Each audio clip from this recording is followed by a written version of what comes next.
This game was way more funner when I was 8. I don't get it. You called me and my family to be here, and yet nothing. Well, I can't tell you right now, but while everyone's still getting here, you know what time it is, buddy? You're not even gonna act surprised. It's Skylanders time! And since it's a special occasion, let's talk about a topic that's close to home. Birds. There's been a fair amount of them throughout the entire Skylanders series. From the awesome to the unique to the not so good, we're going over all of them. As today, we're talking about the birds in Skylanders. Well, something I'm actually interested in. Before we start, I want to clarify on a couple things. We're only going to be talking about the birds that were playable throughout the series, were a part of other Skylanders attacks, or made significant appearances throughout the series. So if you're wondering why we're not going to be talking about birds like Red Bird, that's why. Regardless of the rule, there's still a fair amount of characters to talk about. So let's start at the beginning with Spyro's adventure. I don't remember being in the first game. Bird Up, you weren't the first bird in Skylanders. What? Then who was? Well, Bird Up, it's none other than the iconic Sonic Boom. Sonic Boom! As she's a griffin, an animal from Greek mythology that's half eagle and half lion. Sonic Boom is the first bird in Skylanders, and released at the same time as the game did, in a single pack, and was in a triple pack with Stealth Elf and Wrecking Ball during Wave 2. Everything revolving around her character is about family. As explained in her backstory, Sonic Boom just wanted to be safe and take care of her kids. Unfortunately, quote, despite her precautions, a devious wizard tracked her down and placed a wicked curse on the griffin eggs. Once hatched, the young hatchlings can live for only mere moments before they magically return to their shells, only to be hatched again in an endless cycle, which is the reason why Sonic Boom became a Skylander, so she, alongside her children, can defend others from getting hurt as well, with Sonic Boom's first attack simply being named Roar, which, yeah, it's a roar. It covers a small area, and for a main attack, it's pretty okay, but also kinda average. Her second attack, named Egg Toss, is where she throws an egg in an arch, and you can hit with it, but once it lands, a baby griffin will show up and attack enemies, and can grow up if it stays alive long enough. The egg throw itself can be pretty useful, but the same can't be said for the baby griffins, as regardless if they grow up or not, you can only have 2 out at a time, they don't do much damage, and die fairly quickly. But admittedly, it's honestly kinda cute. And in combination with her main attack, it's not terrible, but maybe the next few upgrades can help out, with the first upgrade being Loudmouth, which gives the Roar more damage. I said they can help out, not be amazing. Her next upgrade is the typical flying upgrade, named Let There Be Flight. This is an upgrade that's been given to most characters that have wings. By tapping the third attack button, or pressing the jump button twice, it lets the character fly, which provides more speed and resistance. You can still use both of her attacks, and in the earlier games, you could use it to fly over certain areas, or rings of fire for example. But in the later games, these types of areas don't really exist, and flying over rings just don't really work anymore. Pretty much, the flying just feels like a massive hassle to use. While it kinda was useful in the past, when so many other characters have the same upgrade, and now it doesn't really help out, it just feels like a wasted attack. Sonic Boom's next upgrade, Ride of the Valkyries, the babies grow up again, but in their third stage, they will now fly. They're faster than before, and do a little bit more damage. You have to wait for the babies to grow up to stage 2 and then stage 3, and the full evolution from beginning to end takes around 17 seconds just to do. In a normal level, you could just wait around for them to grow up, but when you're in a battle arena, it really feels like they're taking their damn time to grow up. But even then, they still die fairly quickly. Luckily, if you like growing your family, Sonic Boom's next upgrade might just be for you. Freeze a Crowd now lets you have 3 babies out at a time. I mean, good for her, I guess. I'm kind of forced to grow my family. I don't even know how half of them showed up. Now for her paths. The top path is named Medea Griffin, which focuses around the eggs and the babies. With the first upgrade, Sunny Side Up, lets you throw all eggs at once, and knocks back enemies if you hit them. The eggs are still fairly useful, and gets all the babies out at once. The next upgrade, Sibling Rivalry, now lets you have 4 babies out at one time. And the last upgrade, Terrible Twos, is where now all the babies will spawn in fully grown up, and attack faster. These are definitely good upgrades for the babies, but what about the other path, Siren Griffin, which focuses more on her roaring, with the first upgrade being Echolocation. When an enemy is hit with the roar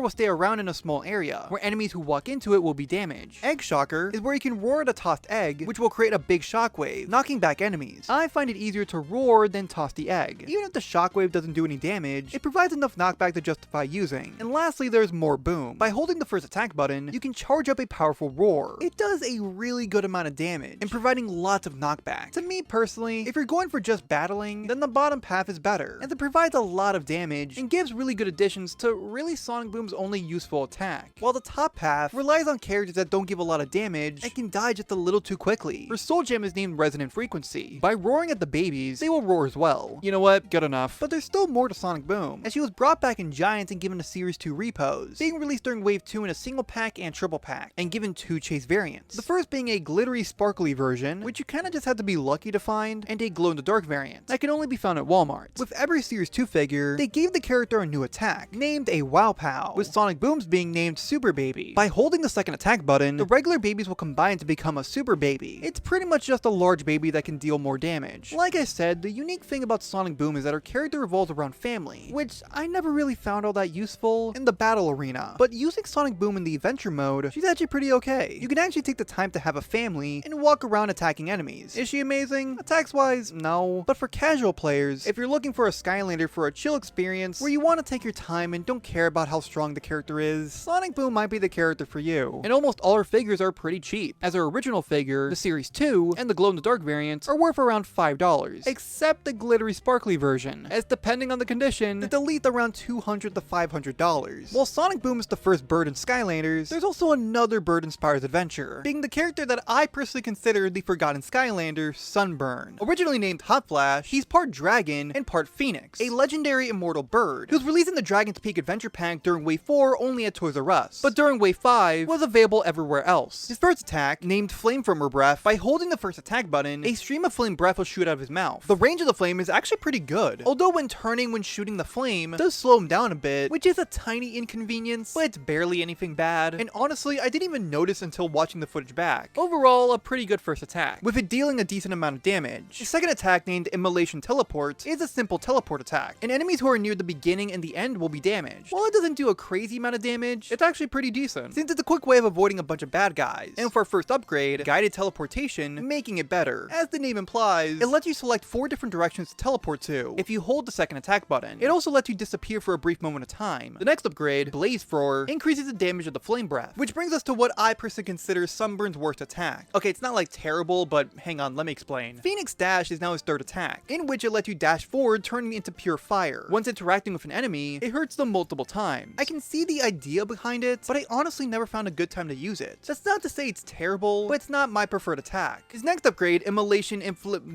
These fucking names, man. Immolation Inflammation, being a damage increase for the flame when you're teleporting. For the paths, his top half, Blaze Dragon, focuses on the flame breath. Infinite Flame now lets you attack with the flame breath forever. As long as you hold the first attack button, Sunburn just doesn't stop shooting the flame. Intense Heat now gives you more damage the longer you use the flame, which leads to his most interesting upgrade, named Phoenix Grand Blaze, where if you hold the flame for even longer, not only will you do more damage, but Sunburn himself turns into fire, where if enemies touch him, they can be damaged. It's just amazing. Visually wise. The top half gives fairly generic upgrades that were kinda to be expected, except that last one. I'm amazed he can do that. But then there's his bottom half, named Flame Lord, giving upgrades for the teleportation. The first being named Immolation Destruction. Now for the teleport, the flame is larger and does more damage. Flame Streaks is where streaks of flames will now show up to all the directions of the teleport. Yes, it's a good addition, and can be useful given the circumstances, but it does a small amount of damage. But the next upgrade, Burning Trail, actually helps with this, as it increases the damage on the streaks of the flames. The bottom half is just okay. It's definitely useful, but I personally prefer the top half. His soul gem is named Flight of the Phoenix. First off, they got really creative with these names. And second, the dash now lasts longer, the damage is increased, and ends with a blast. I still don't really like using it, but it's okay. While Sunburn isn't exactly the best character, he is far from the worst. Like, far, far from the worst. I actually like playing as him, but this would be the one and only figure Sunburn would ever get. While he would appear in some pieces of Skylanders merchandise, Sunburn would be a part of the Forgotten 8, which were 8 characters from the original 32 Skylanders that didn't receive a repos in Giants. And while every other member would eventually get a new figure in future games, Sunburn unfortunately was the only one to never get that opportunity, making him quite literally the only character from the original 32 to never receive another figure. But why? Well, according to Robert Leyland, a developer for the Skylanders games, in an AMA on Reddit, Sunburn simply just didn't sell very well. So despite him being a favorite among the developers, Activision weren't interested in having more figures of him. As explained in multiple comments, Sunburn was one of the last characters to release for Spyro's Adventure, and infamously, most characters who are sold near the end of a game's lifespan don't perform very well sales-wise, and this was the same fate that Sunburn had. In addition, characters who came out near the end tended to get less units produced of them, only making it more difficult to get them. Although, it should also be pointed out that since adventure packs costed more than the average single pack, it's possible this could have played a role in poorer sales as well, as some consumers likely would have gone with the cheaper option. Sunburn has been through a lot, so you can't help but just feel bad for the little guy. He's not exactly the best character, didn't sell very well, and never received received another figure, but maybe that actually fits in very well with him as a character. In his backstory, when referring to how he's the only Dragon Phoenix hybrid, quote, he is very proud of his unique heritage, but it could go even deeper than that. Unlike other No Series 2 characters, Sunburn is very much remembered, and people genuinely wanted to see him come back for some sort of second chance. Maybe he isn't the Forgotten Skylander, in the literal way, but to me, given his history as the last member of the Forgotten Eight, and my first ever Skylanders related conversation, he will always hold a very special place in my heart, and I'll always remember Sunburn as the Forgotten Skylander, but I'd also consider him a one-of-a-kind Skylander, even if the reasons weren't really fair to him. His only figurine is pretty cheap, going for around $6. Hey honey. Hey girlfriend, did you know Andres forgot to mention that Sonic Boom was also in Skylanders Battlecast? Wow, so you're gonna bring up every time I messed up? Of course, it's our job to keep you in line. Okay, whatever. Those were the Spyro's Adventure birds. But now let's talk about the Giants birds. Starting off with arguably the most well-known bird featured in Skylanders, Jetvac, otherwise known as Bird Up. Yes, it's me again. Alright, look.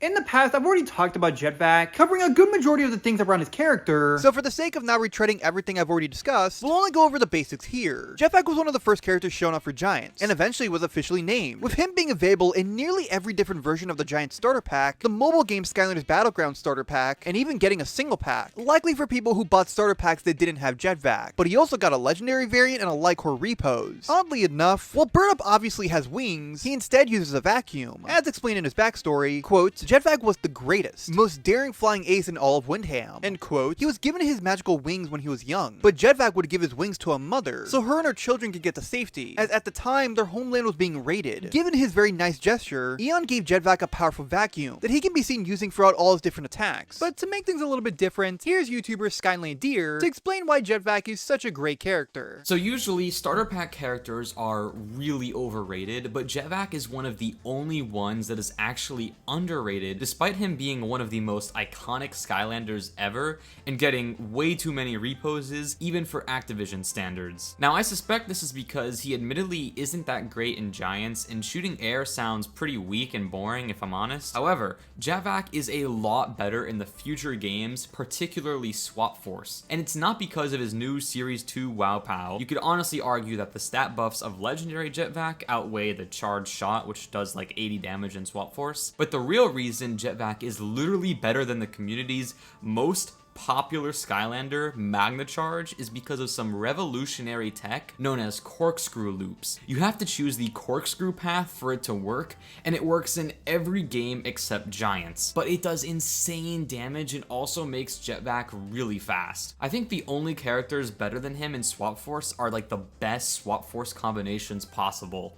That's just how good he is. Big thanks to Skylanders for popping in here. Job Youtooz would be proud. We would continue to see the big man in the series, as he would have two more reposes, a mini version named Pepvac, a Superchargers version that tweaks some of his attacks, with both of these versions getting variants, and although he wouldn't get another figure after Superchargers, he would appear as a main character in Imaginators, as he helps you in your journey to defeat Chaos, and is one of the main protagonists in the Netflix series Skylanders Academy, where he primarily plays the role of the leader drill sergeant of the group, but still has his comedic moments. And even beyond that, is one of the main icons for the series, with his last appearance being in Ring of Heroes. Overall, while many might not like his playstyle, to me, he was always one of, if not my favorite Skylanders. I just think Jetvac isn't really appreciated as much compared to the other main characters, but I could be wrong. Either way, like I said, Jetvac will always be one of my favorites. Our next bird Skylander is more of a combination between a bird and an elf, being Fright Rider, with Rider being known as the elf, and Fright being the ostrich, a large bird that can't fly. Although the ostrich is referred to as Fright and the ostrich in-game, in the books, he's actually named Ozzy. Either way, why is Ozzy dead? Well, the elf and Ozzy were, quote, the finest jousting team in Skyland, but a joust competitor had given the elf a curse that apparently, quote, sent him to the land of the undead, to which Ozzy, being a very scared ostrich and wanting to stick by the elf, he, quote, ate a bag of skella oats that turned him into a skeleton so that he can brace the journey to the underworld to save his friend, and has since then become one of the only duo Skylanders, as they are released during Wave 1 in a single pack, and a triple pack during Wave 4 with the reposes of Wrecking Ball and Flameslinger, with his his first attack simply being named melee attack, cycling between the elf hitting with his weapon and Ozzy reaching the bite. And this is an attack that can actually combo, as tapping the first attack button twice, then holding it for the third tap, Ozzy will shove his head into the ground, then he'll pop his head out, and gives insane knockback to anyone nearby. And their second attack, Jousting Charge, bringing them back to their roots, as it's your ordinary jousting attack, which can be used as a mobility attack, and can easily push enemies back, causing multiple hits. Both of Fright Rider's first attacks are pretty good, since they're references to their origin story and work incredibly well, with his next couple upgrades helping out a lot, as the first upgrade, Ghoul Glaive, giving the elf spear more damage. As the spear itself will look visually different, it's actually really nice, as besides the damage, now you can visibly see what's different. Then there's Burrow Bomber, now being their third attack. By holding the third attack button, Ozzy gets to go underground, as you can control where he goes, and by letting go, the elf will immediately follow Ozzy in whatever direction he went to. It's cute, I guess, and not terrible, but the elf is put in a very vulnerable position, as he's just stuck standing still. But the idea behind the attack is really cool and creative. The last two normal upgrades are both damage increases, with Phantasm Strike being for the joust, and Halberd of Horror being for the melee attack, with it again visually changing the design of the spear, which is a detail that, as previously mentioned, I really like and do appreciate. Hey, can I say the thing?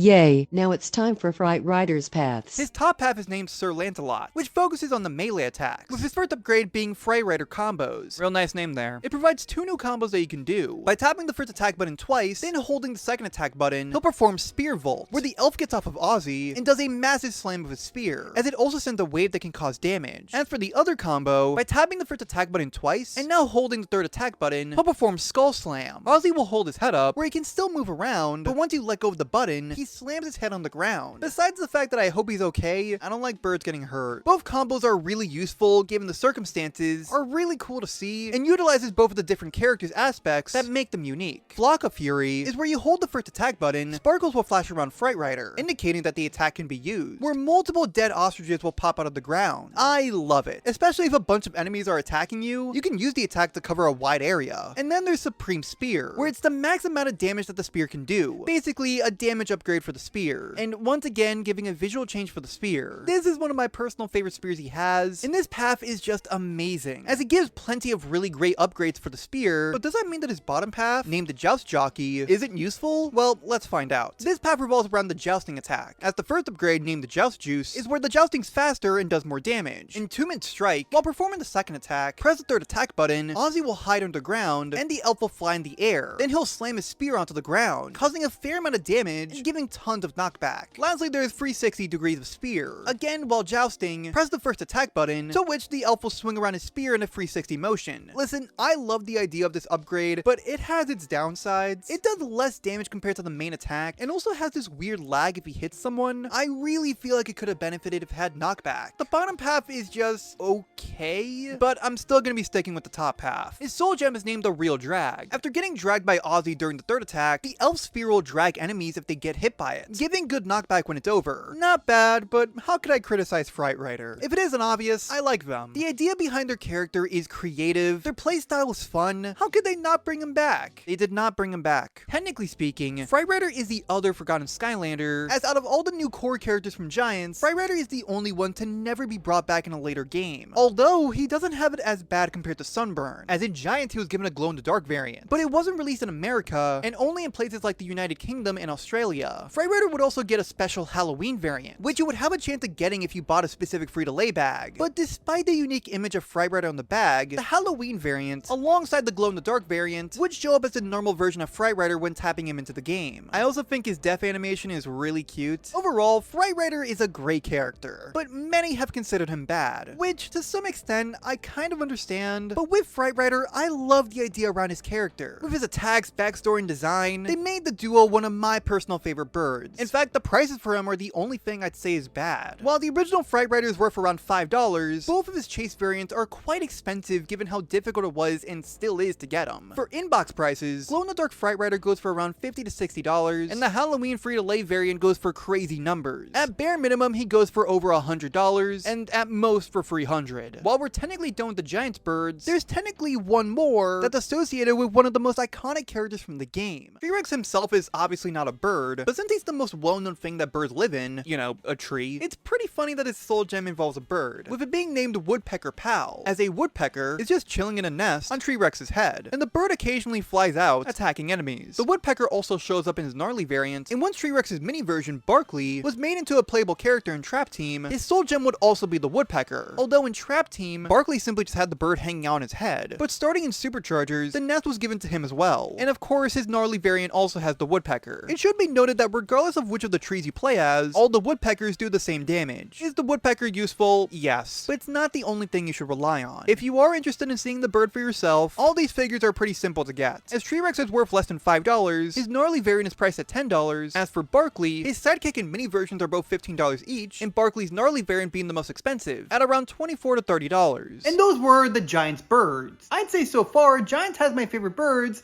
mainly because it has my best friend. Andres. I love you, Bird Up. Okay, I'm sorry. I meant it platonically. Moving on, next up is Swabber. Damn it, burp step kids, right? I forgot he had those. How are you guys doing today, man?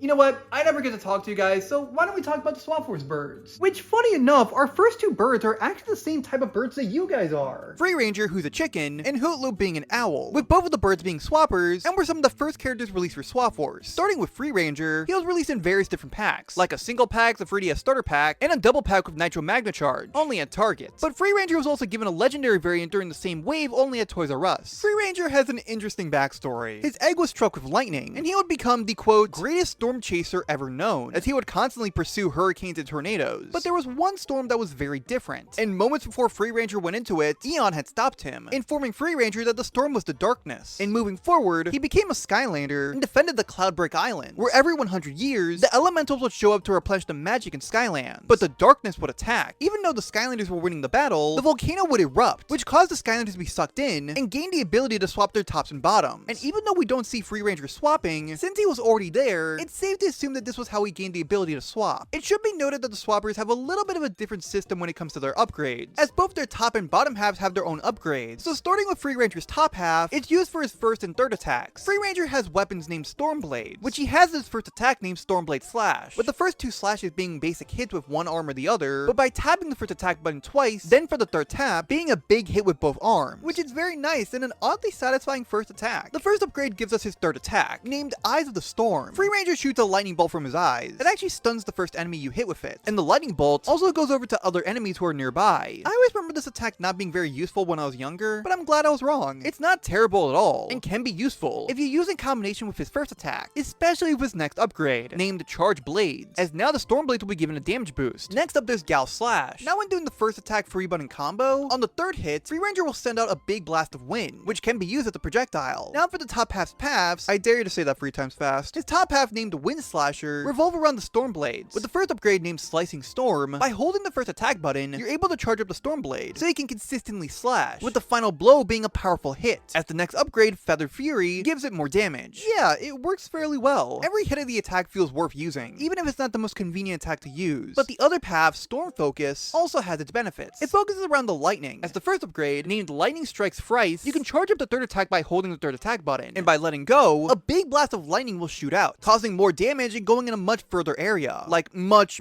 further. And with Charge Gigawatts Bolt, giving the charged up lightning more damage. It's honestly really debatable which path is better, as each of the paths gives a new way to use both attacks, but the top half is more about patience with small hits than a big damage hit, and the bottom half gives a much wider and closer to being an instant good attack. Now for the Soul Gem, named Storming Stormblades, which gives the first attack more damage. And that's really it. What a way to go out, I know. But remember, we're not done with the chicken just yet, as now there's his bottom half, which is now for his second attack, with it being named Ride the Wind. Pretty much, it's a tornado under Free Ranger, where enemies can be dragged in slightly. While during the stage, it's not very good. Luckily, the upgrades are genuinely useful, with the first one being named Approaching Storm. He's faster when you're performing the attack, and now the dragging actually works a lot better. Wind Powered will let you have the tornado out for longer, but there's also Tornado Vacuum Blast, as now the tornado will pull in enemies from further away. Now for the bottom half's paths, the top half is named Lightning Linguist, with the first upgrade being named Lightning Nova. As you're starting the tornado, a lightning bolt will shock down, and Nova Flash, giving it more damage. This attack is oddly really good. I wish there was more lightning strikes. It just makes me really say, that's it. But there's still really good upgrades. As for the bottom half named Tornado Thrower, the first upgrade is named Wild Tornado. Now when you stop having the tornado under you, a mini tornado will shoot out, or if enemies are hit by it, it'll cause damage and send them in the air, with Tornado Twister giving it more damage. Honestly, of these ones, it comes down to personal preference. Do you like more instant one-time attacks, or a projectile? Either way, both paths can come in handy given the circumstances. And then there's the bottom half soul gem named Charged Winds. Now the tornado will be, quote, filled with lightning and will cause more damage. Man, they really gave up with these soul gems. It should be pointed out that in Swap Force, Free Ranger's bottom half when you're using the tornado could swing around enemies in a circular motion, but in the later games, this seems to no longer work. Every swapper's bottom half can be used in a specific swap zone, with Free Ranger's being for the spin zone, where you can play a pinball style minigame, as you have to get to the middle of the arena with things constantly bouncing you. And lastly, Free Ranger would appear as a playable character in Ring of Heroes, which while it might not seem very significant, it was the, as of now, final Skylanders game, so I think it's noteworthy enough to point out. So what are my overall thoughts on Free Ranger? I'd say he's alright. For what they gave you, he's pretty average, but I found lots of enjoyment while playing as him. Just for how satisfying all his attacks were, there's nothing significantly bad that I hate, except that on the figure they show you this, but in-game they show you this. I get that it's supposed to be showing him performing his second attack, but come on. Free Ranger is relatively pretty cheap, as his normal and legendary both go for around $7. Free Ranger, even with his nerfs, is a good character. Not the best, but far from the worst, and can be a genuinely useful bird. Although, the same can't be said for the other bird swapper, Hoot.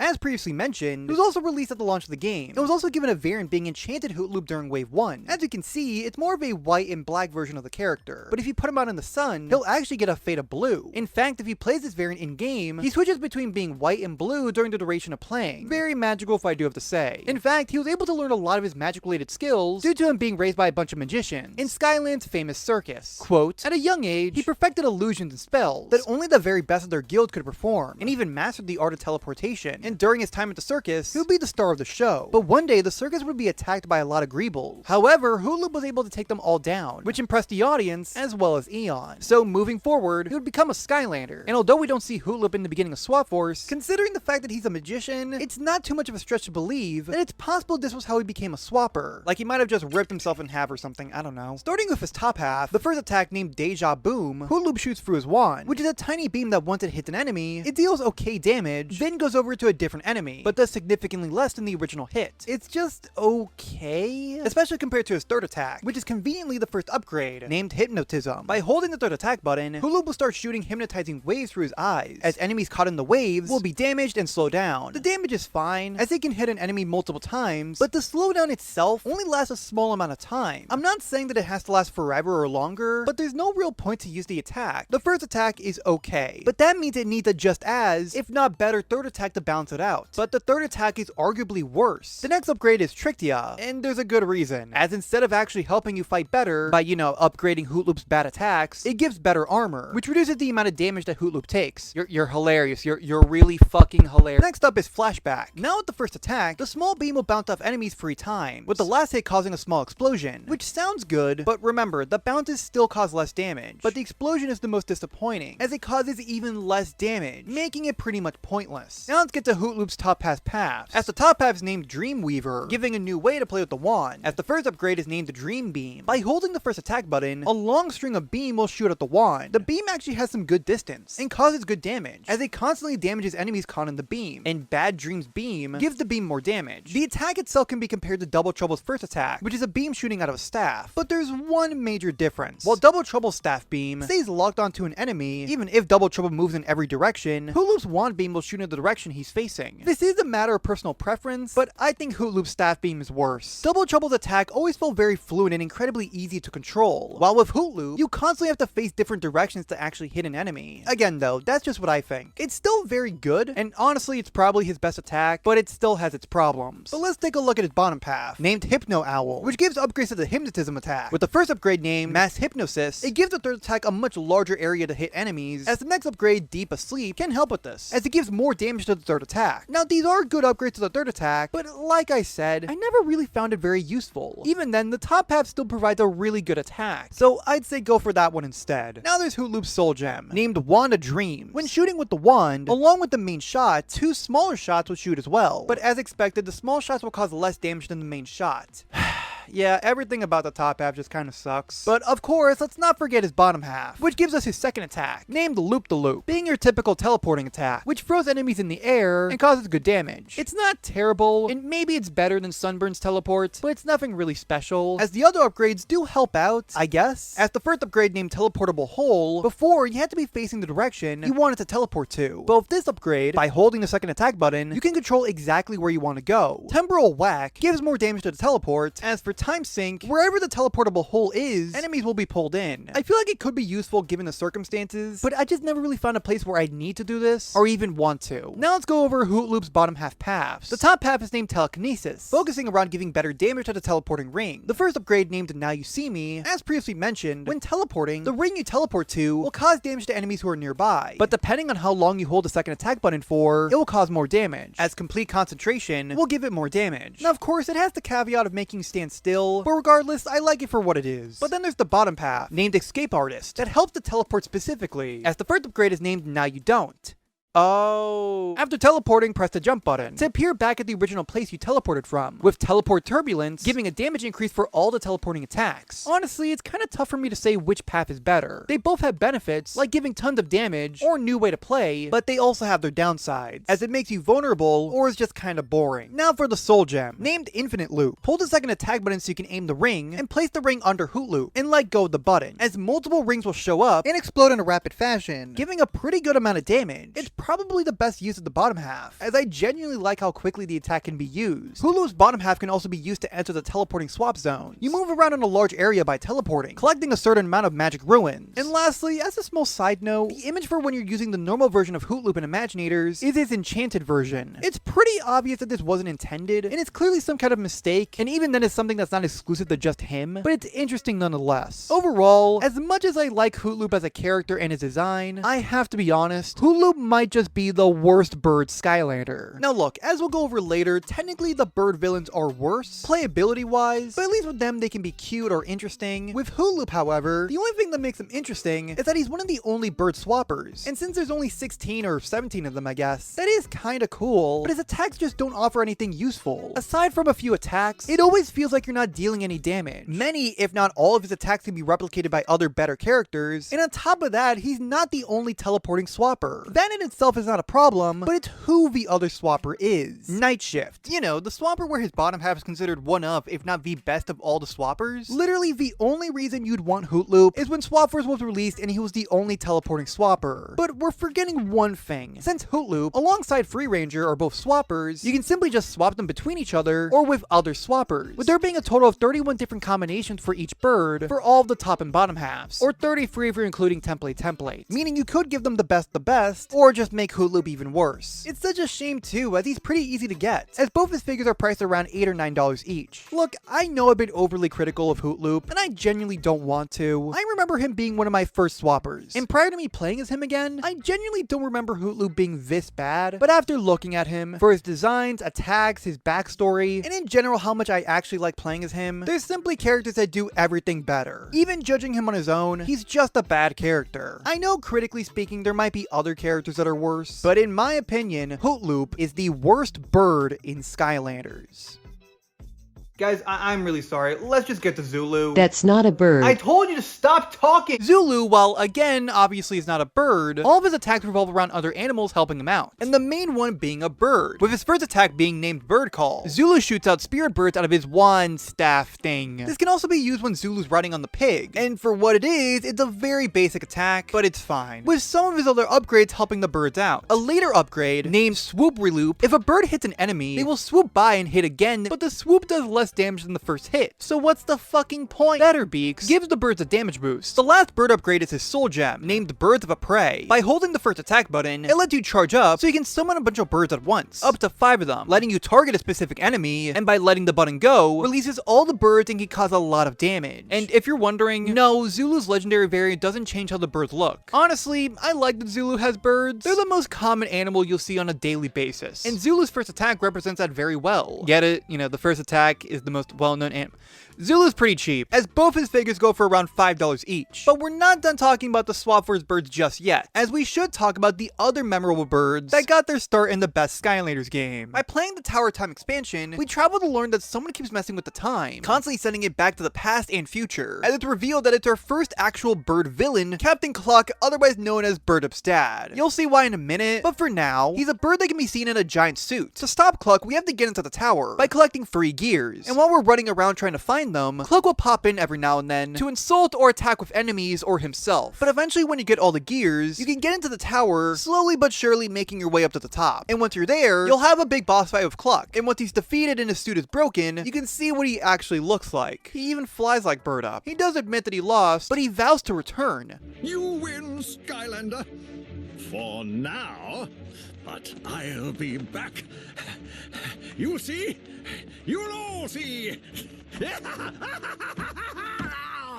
You haven't seen the last of Cluck. And he definitely does, as Cluck also appears in the 3DS version of Swap Force, and again the Tower of Time expansion level. Although while obviously both the console and 3DS levels are different, they both follow a similar plot of Cluck messing around with time. But Captain Cluck would return again in Superchargers, as in chapter 29 to 32, we travel to Cluck's chicken headquarters, which is a business that he runs on chickens, and we see him planning his next evil doing, and having a brand new vehicle. He explains that he grew a chicken army at his headquarters, and he can also grow the chickens like that, which is the main gimmick for the level, as he can now turn things big and small. And as you progress through the level, you do meet Cluck every now and then, until you eventually get to his office. You find him as the boss of the level, shooting him with his own minion. Once he's defeated, we acquire the Colossal Colonel, but Cluck vows to return again. You may think you've won, Skylander, but you have not seen the last of the mighty Cluck. Just you wait. I shall return with a plan even more dastardly and delicious than this one. You'll see. You'll all see what Cluck.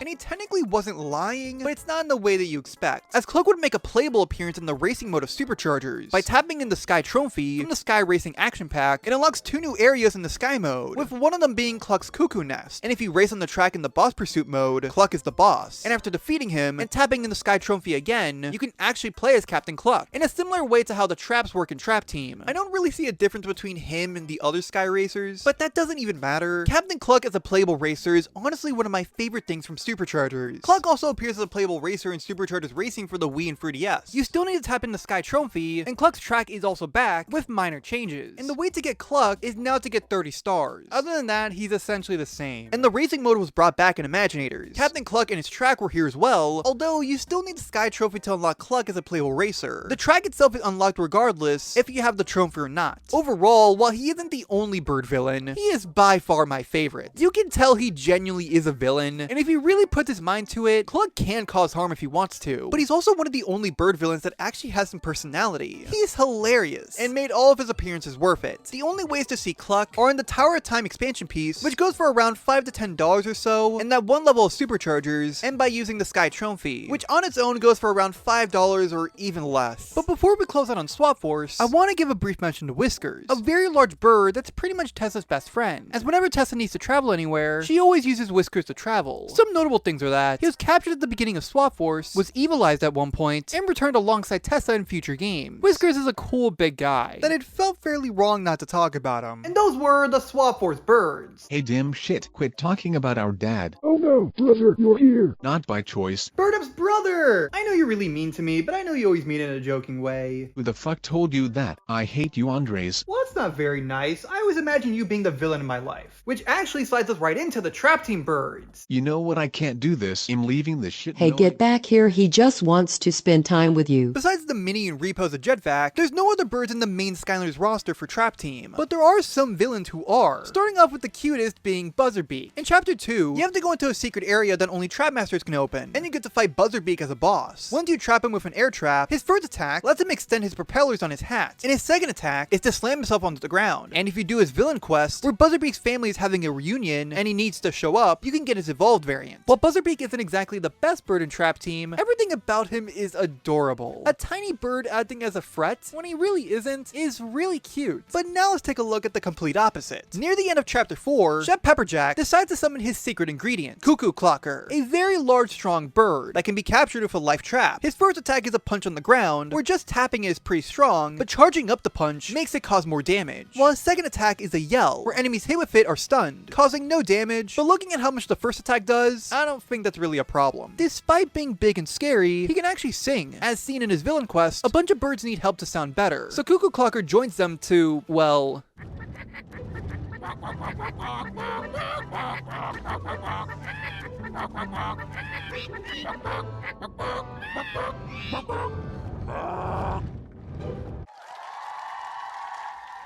Really?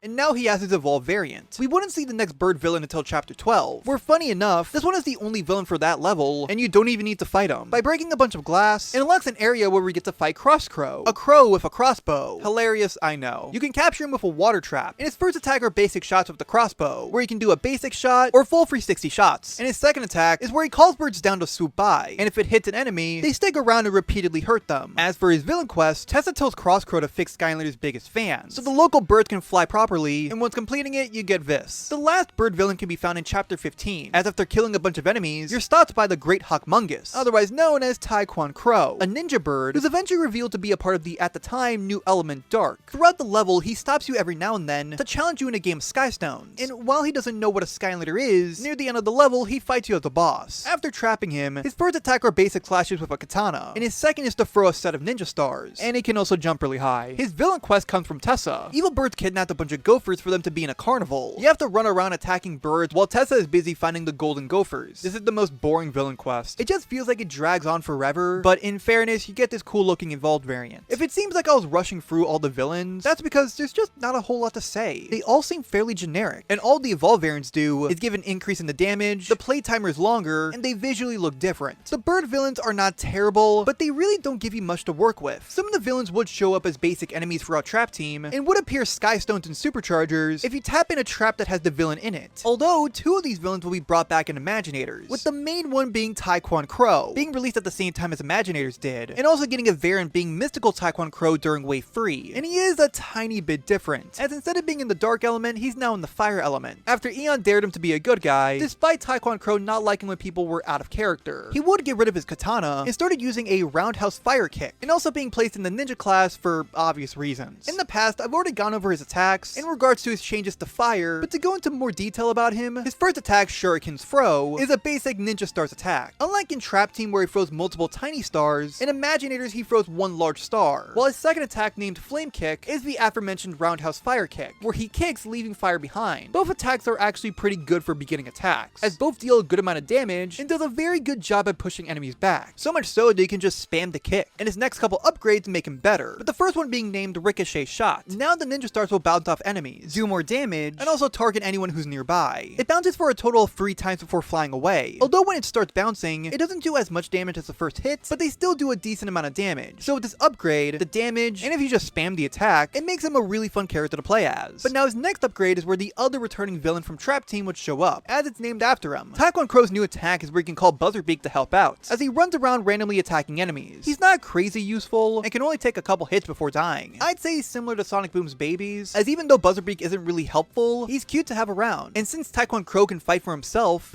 Beak is not a negative in any sort of way. Ignite Shurikens is the next upgrade, where if you throw Ninja Stars for the fire, well, they'll be on fire and cause more damage. I think it's a good upgrade, but it is a bit of a hassle that I feel like you'd really have to go out of your way to use. The next upgrade, Fire Beak, is where you can kick Beak to cause him to be on fire, or enraged as the game calls it, which lets him do more damage and be faster. It's actually pretty good, and really easy to set up since all the required attacks are really quick to use. Now for Kwon Crow's paths, the top half, Shuriken Slinger, focuses on the Ninja Stars. As the first upgrade, Triple Shurikens, lets you throw 3 Ninja Stars. Shuriken Flurry, by holding the first attack button for a small moment, or when the stars flash, you can throw 5 Ninja Stars. And lastly, there's Ground Saws. By holding the first attack button for an even longer time, or at least when the Ninja Stars look like they're on fire, 2 Ninja Stars will be thrown on the ground, moving in a straight line. And as a quick side note, all these upgrades can be combined with the Fire Kick. Other than that, yeah, this path is just kinda boring. Don't get me wrong, it's a good path, but that's really it. Well, Well, that's where Taekwon Crow's bottom half, Crow Mando, comes in, which has more of a focus towards the kick and buzzer beak, with the first upgrade being triple kicks. By tapping the second attack button 3 times, Taekwon Crow can combo this into a spinning fire kick. Not only does it do a good amount of damage, providing a lot of knockback, and now there's a circle of fire on the ground. It's fairly big too, and while it's the only direct upgrade for the fire kick, it's really good. The next upgrade, Buzzer Battalion, instead of 1, now 3 buzzer beaks can spawn in, and the last upgrade, named Fury Beak, now when Buzzer Beak's enraged, he's faster, does more damage, and explodes when he disappears. It's just okay, but a welcomed addition. Both paths have their benefits, but I prefer the bottom path, since I like how fun and interesting it is, while the top half is just a bit too chaotic, visually speaking. And I also hate holding buttons. His soul gem is named Big Mama. By holding the third attack button, a very large version of Buzzer Beak that's assumed to be the mother will show up. She basically does the same thing as the normal Buzzer Beak, but does a lot more damage. Just for the funny idea that not only is it just Buzzer Beak, but bigger, but also his mom, I'd say it's a pretty good attack. Then there's Taekwon Crow's Sky Chi Power Attack, essentially just the final smash that was given to all the Sensei characters and Imaginators, with Taekwon Crow's being named Final Fire Flurry. All it does is throw multiple large fire ninja stars. For what it is, it's just okay. Lastly, you can unlock these 2 creation pieces for the Imaginators, which every Sensei has their own unique pieces. In general, they did a pretty good job with Taekwon Crow and Buzzer Beak's inclusion in Imaginators. Last but not least, Buzzer Beak, Cuckoo Clocker, and Taekwon Crow would all appear as enemies in Ring of Heroes. But the most significant thing to say is that Buzzer Beak and Cuckoo Clocker had at least one variant, with each of them changing their element. But Taekwon Crow's only variant, being his original self, had him back in the dark element. Make of this what you will. Overall though, the Trap Team villains are interesting to say the least. If you're looking at them in a critical way, they might be the worst birds in Skylanders, since they don't really provide anything special that's exclusive to just them, as you could argue there are Skylanders out there that have fairly similar traits to them. And it just seems like they're a fairly lazy addition, just to fill up the Trap Team villains roster. But I don't think they're that bad. They're adorable, interesting, unique, or fun to play as in their own way. So while I personally don't really like them as much compared to the other birds, that doesn't mean that they shouldn't exist. Besides Taekwon Crow, he's easily one of my top 5 favorite birds. The prices for every trap vary, so going with the cheapest option, the Life Hammer and the Water Tiki traps go for around $1, the Air Chughead and the Air Screamer both go for around $5, the Dark Trap goes for around $40 to $50, as for Taekwon Crow, his original version goes for around $15, while his Mystical goes for around double the price. And those were the Trap Team birds, and are you okay? No, leave me the fuck alone.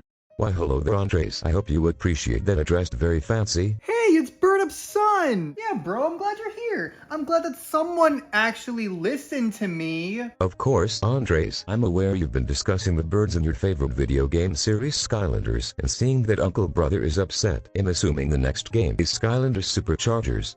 Yeah, you really did do your research, didn't you? You guys know there's only one new bird in this one.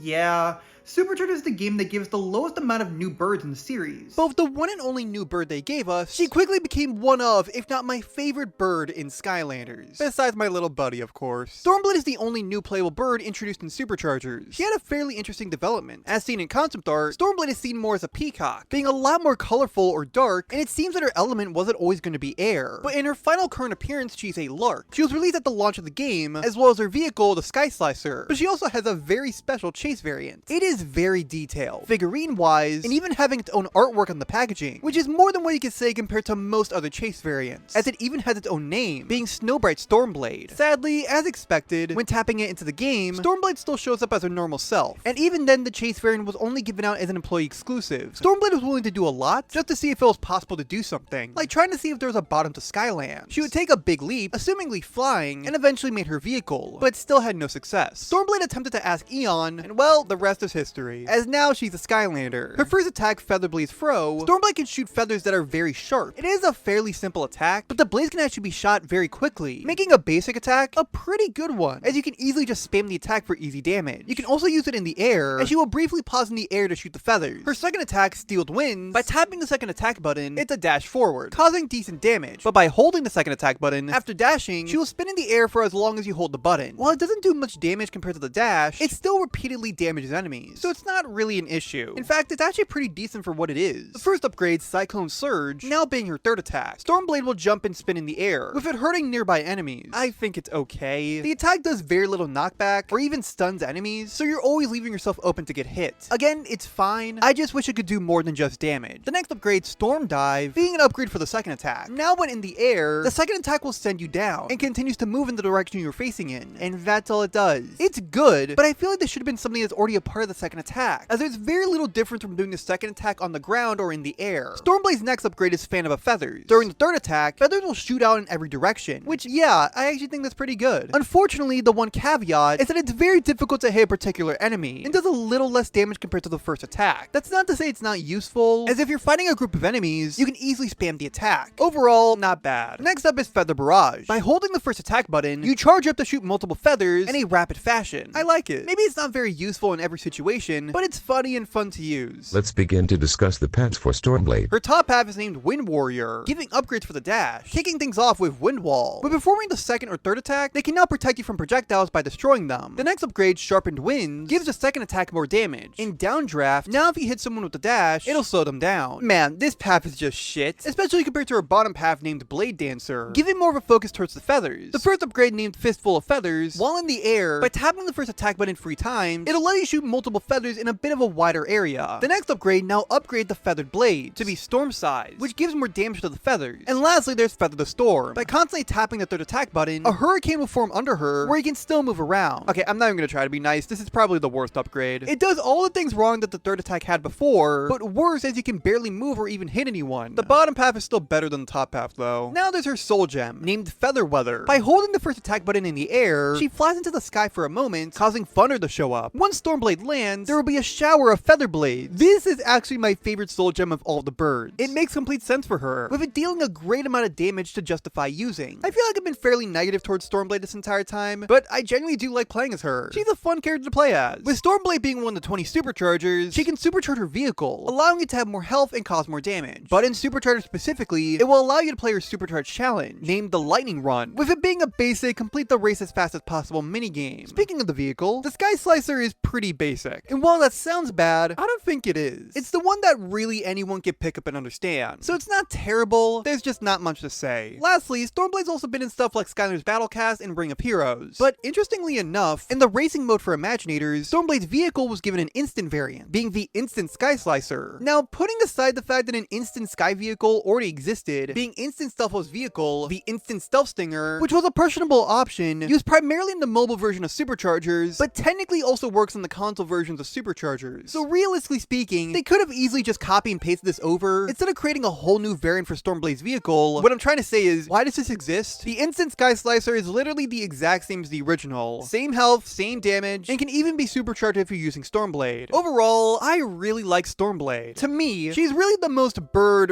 in Skylanders. Every bird has their own trait that makes them unique. And yes, I like all of them, but they all go into things that aren't really related to birds, but not Stormblade. Everything about her revolves around her being a bird, like the feathers, the flying, and she just looks cool. I love the backstory that she's willing to go above and beyond to get what she wants. The point is, she's cool, with her original figure being one of the cheapest characters to get for Superchargers, as her normal figure and her vehicle are both priced at around $5. But as expected, her chase variant is expensive as hell, as it's one of the most detailed chase variants and wasn't available to the general public. Snowbrace Stormblade is at bare minimum over $100, but likely even more. And that's the one that I really want. Well, Andres, I greatly enjoyed our conversation about the Superchargers bird. Just remember, patience is key. As long as you continue to be focused, work hard, and keep being yourself, I'm sure you'll eventually get an opportunity to own this very lovely figure. Regardless, you like your medication. Yeah.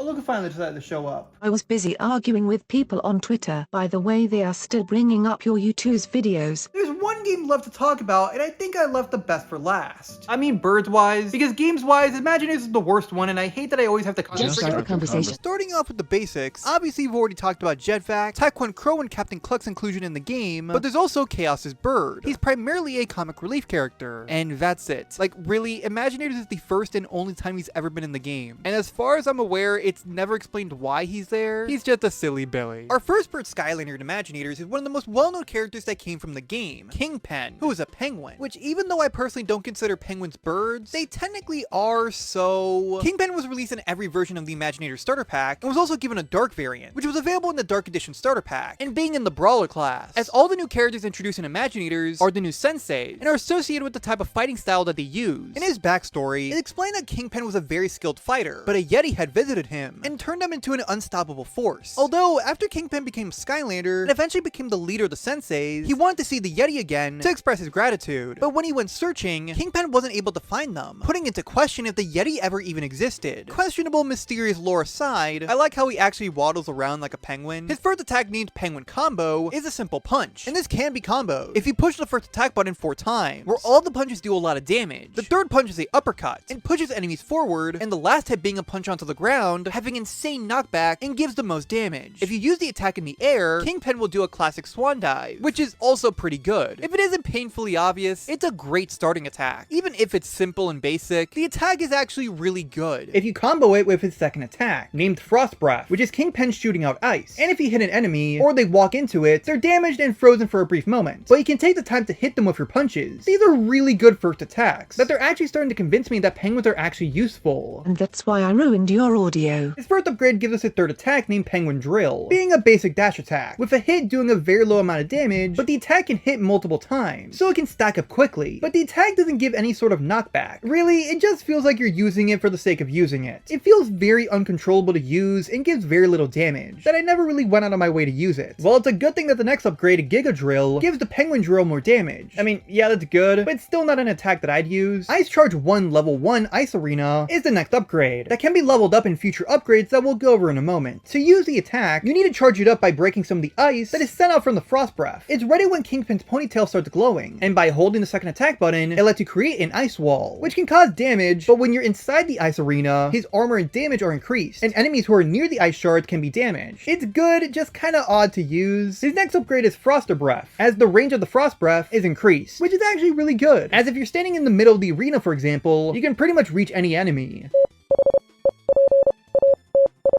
The top half is named Penguin Combos, which are upgrades for the punches, with the first upgrade being named the same thing, but it provides 2 new combos. By tapping the first attack button twice, then pressing the second attack button, you perform a frozen combo, where Kingpin goes into the air and shoots ice, damaging and freezing enemies. Then with the other combo, by again tapping the first attack button twice, but instead pressing the third attack button, you perform a spin combo, where he does a spin, causing multiple hits of damage. Both attacks are, in fact, combos, and they do a good amount of damage, or can stack up on it. Ice Blade is where Kingpin has ice blades on his hand, which not only does it do more damage, but it also makes him look different. And then there's Emperor Penguin. By holding the first attack button, he turns into the Emperor Penguin, and gives a pretty significant amount of damage. This, along with the entire path, is actually amazing. It's gonna be pretty tough for the other path to top it. His bottom path is named Ice Mastery, which gives upgrades for the ice-related attacks. Ice Trail is a very much welcomed upgrade, as now when performing the Penguin Drill, an ice path will be left behind. It's really good, since it can help you charge up the ice charge very quickly, and you're gonna need it as the next upgrade is level 2 of the ice charge, named Blizzard, where again you have to break the ice until the ponytail flashes very bright. But this time when holding the second attack button, a blizzard will start happening, which can slow down and damage enemies hit by it. The damage is pretty good, and it's also a great addition to a pretty decent attack. The last upgrade is also another level for the ice charge, named Iceberg. It's the same routine as before, but for level 3, Kingpin's chest will start glowing, as once you do the attack, everything from before will happen, along with a whole ass iceberg dropping from the sky, doing an insane amount of damage. The bottom path is also really good, so much so that it's really tough for me to say which path is better, as both paths gives extremely good upgrades to his attacks, that it's simply up to you to decide which is better. His soul gem is named Snowball. By holding the third attack button, after the dash ends, Kingpin will kick a giant snowball. It does a really good amount of damage, although it's really difficult to aim or even hit anyone with the snowball, as you're more likely to miss. It's good, but it's a very forgettable soul gem. His Sky Chi attack is named Ice to Meet You and You. Yeah, I'm gonna be honest, I don't even know what I'm looking at. I guess it's fine, I just don't really know what's going on. You can also unlock these 2 creation pieces with Kingpin. Despite this being the only main game that Kingpin would be a part of, he would continue to appear in other pieces of Skylanders media, like his occasional appearances in Skylanders Academy, where he would introduce the Skylanders to the creation crystals, be captured by a fire viper, and single-handedly fought off Chaos and Dark Spiral being blindfolded, but was still kidnapped and tortured for information. And he would also appear in Ring of Heroes, where interestingly enough, his Dark variant alongside Dark Spitfire and Dark Spyro were brought back, but were renamed to Shadow, and also placed into the Dark element. Either way, you likely know who Kingpin is, but not for the most fond of reasons, as many only remember Kingpin since he's one of the cheapest characters to get in Imaginators. As previously mentioned, he was available in the starter pack, so everyone was sort of forced to get him, and he's worth around $5 or possibly even less. Even his Dark variant is pretty cheap for Imaginator standards, going for around $22. But I don't think this is really a bad thing. Kingpin is a good character that's simple, and even people who've never touched a Skylanders game before can pick him up and play as him easily. He really is a perfect character to include in the starter pack. While obviously there are senseis who are better, Kingpin is a good starting character for your journey in Imaginators. But now let's take a look at another bird brawler, Airstrike. As it's this guy who's named Airstrike and a falcon named Birdie as his duo. They work together as a team in a similar way to Fright Rider, but I think a better comparison is the Ice Climbers in Smash Brothers. The duo were released in the Griffin Park Observatory Adventure Pack when Imaginators was first released, but during Wave 4, they would get an Easter variant named Egg Bomber Airstrike. Though Airstrike himself isn't a bird, he's always been connected with them. Quote, Airstrike trained birds, especially the rare blue Zephyr falcon. They were once one of Skylanders' most endangered species, but Airstrike taught them to defend themselves from predators and not fly into windows. Although the training didn't seem to work very well, as they were still attacked by trolls, specifically taking their eggs. So Airstrike, all on his own, took down all the trolls, saved the eggs, and returned them to the mother of the birds. But one of the eggs had hatched, and the newly hatched bird would stay with Airstrike, with Airstrike giving the falcon the name Birdie. Although, similar to Ozzy with Fright Rider, Birdie is never referred to as Birdie in-game, as he's simply just referred to as the Falcon. One thing I like about Airstrike is Birdie is always flying, and staying alongside his friend. This works very well in their first attack, Bird Brawl. It's a simple punch, but Birdie can also hit as well, doing more damage. And if you tap the first attack button 4 times, he continues punching, with an increase in the damage in each punch, with the last punch being a dash forward, which gives a lot of knockback. It is a bit tough to try to control the dash, but it's a good attack, especially if Birdie gets the hit too. And the next attack is specifically for Birdie, named Bird Dive Bomb. You send Birdie up into the sky, and as Airstrike moves around, feathers will be left behind him in a path. If enemies touch it, it can cause damage, although not by much. While Birdie is in the air, you can still fight with Airstrike using the first attack, but obviously since Birdie isn't with you, the attack will be weaker. After a short time, or calling him back by pressing the second attack button, Birdie will strike down, smashing onto the ground, all the feathers will explode, and cause a fair amount of damage. Both attacks are amazing. His third attack isn't. Named Spinning Bird Fist, Birdie spins around, sucking up enemies towards you, as Airstrike will rapidly punch the air, causing lots of damage that can really stack up. But in my experience, it just leaves yourself more vulnerable if anything, as enemies can still hurt you, and the attack takes far too long to start up that you'll likely get hit. I genuinely like the idea, but in execution, it's just not optimal or convenient to use. The next upgrade, named Stormfront Finish, after tapping the attack button 4 times, and if you have Birdie with you, now the last punch will shoot out tornadoes as a projectile, and if you do the attack while Birdie's in the air, tornadoes will shoot out in all directions, doing an okay amount of damage, but realistically speaking, you're probably gonna miss. The next 2 upgrades are specifically for Birdie. We have Liftoff is the first one. If you send up Birdie while you're near enemies, they will shoot up into the sky as well, and can reflect projectiles. Well, it does a very little amount of damage, but I don't think that matters since you can constantly spam the attack. It's honestly really funny, and is an upgrade that I genuinely like. The other upgrade is named A Side of Eggs, where again, when you send a Birdie, now Birdie will drop an egg, which will contain something random. Either it's food to heal yourself with, gold, or even attack enemies. But honestly, it was a struggle to hit someone with the egg. But I think I'm overthinking it, and it's just a silly little bonus for Birdie. Now for the paths, Primal Element is his top path, which will focus around a lot of their air-related moves. First up is Eye of the Storm. While Birdie is gone, Airstrike will have an aura around him, where if enemies touch him, they will be damaged, and reduces the damage that he gets. Okay, like, I don't think it's bad. Okay, I lied, I think it's kinda bad. And not really useful. Gal Force is where the feathers that are left behind when Birdie's in the air will now do more damage when enemies touch it and they explode. And then there's One with the Elements. Now every punch will shoot out a tornado. This path is shit. So I really hope the other path is better. And ironically enough, it focuses more around Birdie's attacks, named What Goes Up, with the first upgrade named Free Range Eggs, as it provides more valuable things from the egg. Look, the egg isn't amazing, but this is a hell of a lot better of anything that was up there. Smooth Landing is the next upgrade. While Birdie is in the air, pressing the first attack button 3 times, then holding it for the 4th punch, to which Airstrike and Birdie will slam onto the ground. Honestly, it's just worth it to see this duo work together in such a synchronized way, with it dealing a good amount of damage as well. And lastly, there's Chance of Showers, where now, surprise surprise, when Birdie is in the air, they will shoot a bunch of eggs. I think it's a funny move, even if it does very little damage wise. The bottom path is okay, but not by much. It has some bad upgrades that, like I've said for like literally every single one of these characters, it's kind of debatable which path is better. His soul gem is named Secret Facing Palm Strike. By holding the second attack button, Airstrike now goes into the sky as well, with a big hand indicating where he will land, and Airstrike comes back down slamming onto the ground, causing a fair amount of damage. It makes sense why this was his soul gem, and it's okay at best. Lastly, there's his Sky Chi power, named Fight and Flight. He jumps on top of Birdie and drives around like he's in a car while shooting tornadoes. It's actually pretty good, and I love that these two work together so well. The only other notable thing was that he was also made into a playable character in Ring of Heroes, gives these two creation pieces, and that his fight with the Sensei Shrine is honestly one of my favorites. If you can't tell, I really like Airstrike. The idea of a guy working with a bird, while not exactly new, is amazing, nice, and gives you a very interesting and unique way to play, that even just off their figure got me excited to play as them. Not all their upgrades are exactly useful, but that doesn't even matter. I love Airstrike. For them as a character, and out of all the senseis we've discussed today, Airstrike is by far my favorite bird sensei, and he's pretty decently priced as well, going for around $15, while his Easter variant going for around $30 or so.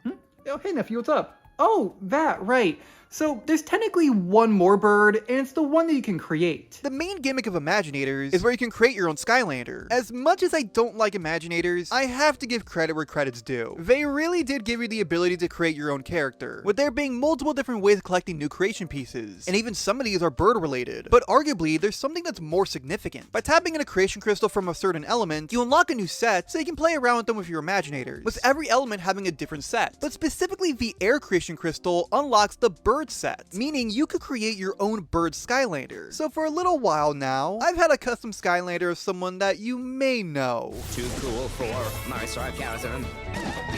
Yeah, that's Bird Up. So this is classic Bird Up, and then this is Bird Up. I honestly had a lot of fun with the creation process. You can give the bird pieces to any of the custom Skylanders, regardless of their fight style or their element. I gave Bird Up the ninja class and the air element, because I just think it's funny, with all of his attacks being the best way I can present him, as the first attack is related to the battle class he's in, where he's throwing pizzas acting like ninja stars. He likes pizza, I don't know what to tell you. His second attack is related to the element he's in, as Bird Up sent out birds to fly out and shoot eggs. His third attack is a secret technique, where he throws ninja mines, but the Imaginators also have a fourth attack as their soul gem. If you press the right trigger, he briefly disappears throwing pizzas, then reappears with a smash onto the ground. The Imaginators are also incredibly strong, not only for them as a character, but they can also go beyond the usual max level of 20, depending on how many senseis you tapped into the game. Theoretically, if you tapped in every different sensei, their variants, the unreleased Heartbreaker Buckshot, and a bunch of the existing and technically not existing chase variants, the level cap can go up to 80, but this is only really possible if you're using something like NFC cards. Either way, the creation crystal, custom Skylanders, whatever you want to call them, are an interesting thing when talking about Imaginators. The air creation crystal is required to get the bird set. Usually all the different versions go for around $10 to $15 each. Although, like I mentioned, there are a couple of extra bird related pieces here and there that can be found in the game itself. The total count for every different iconic bird in Skylanders is 18, if we're not including the other enemy birds or the small random birds that show up. But we haven't even considered the creation crystals, as theoretically, since everyone could create a different bird in Skylanders, and that there's pretty much an infinite number of different creations, for all intents and purposes, there's technically an infinite number of birds in Skylanders. And those were the Imaginator birds.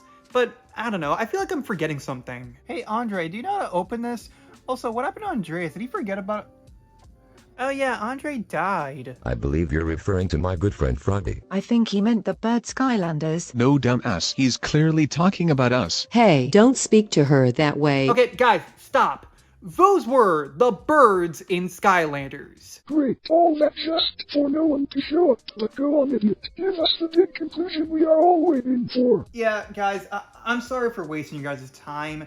So, overall, the birds in Skylanders are... She's here!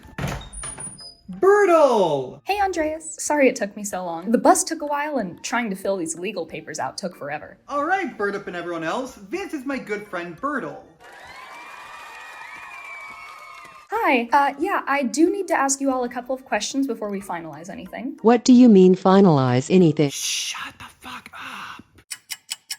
Okay, Andreas, So I'm just a little bit confused. Andreas, you leave for college and only come back every couple of months, and yet every time it's only to talk about Skylanders, Youtooz, and what's a meme run? It's an amazing game that people just don't understand. Bird Up, you just sit here and make fun of Andreas because you think it's funny. You've only had one job that you quit because you thought the animatronics tried to kill you. But they were. And also, you let your entire family live here. The other adults in the house don't have employment either and just do whatever they like to do. The little one showed up out of nowhere, and the other two, I don't even know what they do. So, my overall verdict, you're approved. What? Even though your family isn't perfect, and I probably should call animal control for fostering an unhealthy environment, breaking and entering, and multiple counts of credit card fraud, because really, how do you afford all that? But it's clear by everything that I've heard from this family that you all genuinely seem like the most normal odd family I've ever seen. Every one of you are all very different individuals, but despite that, you all still live under the same roof with some amount of respect for one another. For all intents and purposes, you all probably should have killed each other by now, and yet you didn't. You're all an odd bunch, but it works for you. All I see in front of me is one big, somewhat happy family. Plus, I kinda owe James a favor, so... My name's Andreas, whatever. Alright, I just need all of you to sign these adoption papers. Wait, adoption papers. Surprise! I'm adopting you guys! Let me sign first. My name needs to be the tiniest one. Everyone please, one at a time. But Andres, why, though, after everything? Well, of course, Bird Up, you're my friend. In fact, I've actually learned a lot from you guys throughout the past couple years. Birds are a unique kind of animal. From a far distance, they don't do much, fly away if you get close, and can seem intimidating. But that's why I've always loved them. Birds live in their own world, and while we may not know what they're doing, I always liked how weird they were. And it's likely that every bird that you meet will be different in their own way, with the birds in Skylanders representing that very well. Each of them are unique. Some are ordinary, use weapons, are very tiny or large, are fun to play as, are hilarious, or even adorable, just like my little family. Birds are and always have been my favorite animals, and I'm glad that my favorite franchise represented them in the best way possible, as these were the birds in Skylanders. Alright, Andreas, Bird Up, and everyone else, congratulations, you are now officially a family. Cool.